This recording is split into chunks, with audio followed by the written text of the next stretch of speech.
नमस्कार. या माझ्या विद्यार्थिनीला ब्लाऊज सगळं शिकवून झाले. ती म्हणाली की काका मला आता पंजाबी टॉप पण शिकायचंय. तर मी म्हटलं का नाही शिकवणार, तर शिक बाई म्हटलं. मग ही म्हणली मला सुरुवातीला पंजाबीचं टॉपची कटिंग कशी करायची ते अगोदर तुम्ही सांगा. ठीक आहे म्हटलं. मी तिला सगळ्या काय गोष्टी समजून सांगितलं. तिने एक अगोदर तिला कटिंग करून दाखवलं. त्यानंतर मी स्वतः कटिंग केलेलं आहे ते पंजाबी टॉपचं. तर ते आपल्याला कशा पद्धतीने कटिंग केलेलं आहे ती स्वतःच आपल्याला समजून सांगेल. तर मला सांग बरे, अगोदर काय केलंस तू?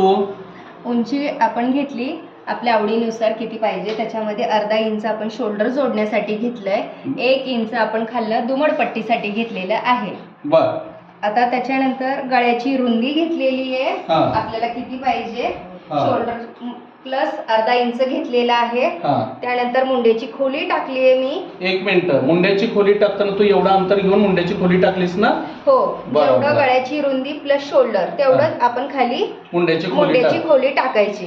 बरोबर. त्याच्यानंतर इथून आपण छातीचा चौथा भाग टाकायचा प्लस 1.25 इंच मार्जिन घ्यायचं. किती छान. आणि हे पुढे इथून आपण ही कमरची उंची घेतलेली आहे. हा.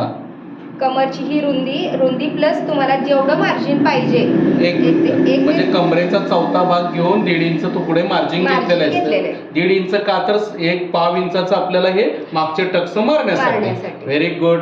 आणि हे खाली ही सीटचं उंची आहे. एक मिनिट गडबड करू. इथून ते इथपर्यंत सीटची उंची घेतलेली आहे. बरोबर. इथून आपण सीटचं घेर टाकलेला आहे प्लस 1 इंच मार्जिन ठेवली. आपण इथून चिप मारणार आहे. बरोबर. पण मला सांग, हे छातीचा चौथा भाग घेण्यासाठी तू अंगावर माप घेतलं तेव्हा छातीमध्ये किती वाढवलं होतंस? 3 इंच वाढवलं होतं. बरोबर. आणि कमरेचं माप घेतल्यानंतर कमरेमध्ये किती वाढवलं होतंस? 2 इंच. Very good. सीटचं माप घेतलं, सीटमध्ये किती वाढवलं होतंस तू? 2 इंच. म्हणजे आपण अंगावर माप घेतल्यानंतर वरती 3, मध्ये 2 आणि खाली 2. Very good. आता हे आपलं झालं हे बॅक साईडचं. हा, आवडीनुसार गळा तो कापलेला आहे. आता हे उलगडून घेतल्यानंतर मागच्या भागावरून आपण पुढचा भाग काढलेला आहोत.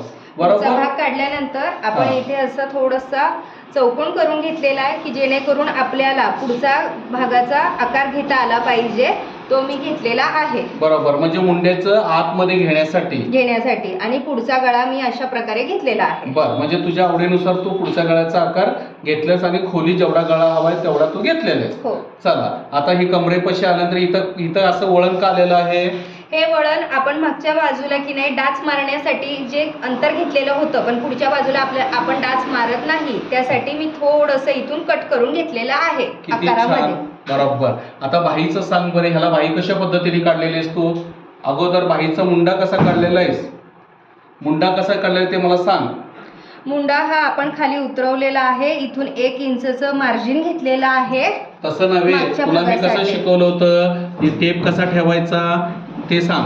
हा तिरका टेप घ्यायचा आणि त्याच्यामध्ये प्लस 1 इंच वाढवायचं. इथं मला 6.25च्या दरम्यान आलेलं आहे.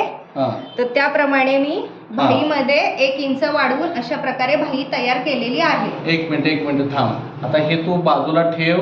त्यानंतर जे तुला 7.7 आलं होतं त्याची तू ही घडी अशी पूर्ण घेतल्यानंतर 7.15 आल्यानंतर इथून इथपर्यंत तू 1 इंच वाढवून 8.15 पर्यंत घेतलेला आहेस. बरोबर. हे बघा 8.15 आलेला आहे. मग त्यानंतर तू बाहीची लांबी जेवढी आहे तेवढी घेतलीस. बरोबर. मग त्यानंतर इथून बाहीच्या वरती जी बाहीची लांबी आहे तिथून 3.5 इंचाचा तो खड्डा घेतलेला आहेस. बरोबर. दंडघेरचा निम्मा आहे जेवढं घेतलं त्याच्या पुढे 1 इंच तू मार्जिन ठेवलेलं आहे. बरोबर. आणि त्यानंतर असं हे वळणदार शेप दिलेला आहे.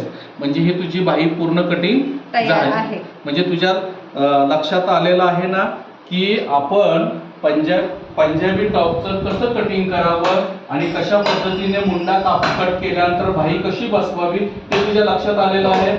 किती छान. म्हणजे आता तू स्वतः कटिंग करायसारखी तू सक्षम झालेली आहेस. किती छान. झालं. आता हे अस्तर आहे तर ह्याच्यावर सिल्क ठेवून हे कट करून घे.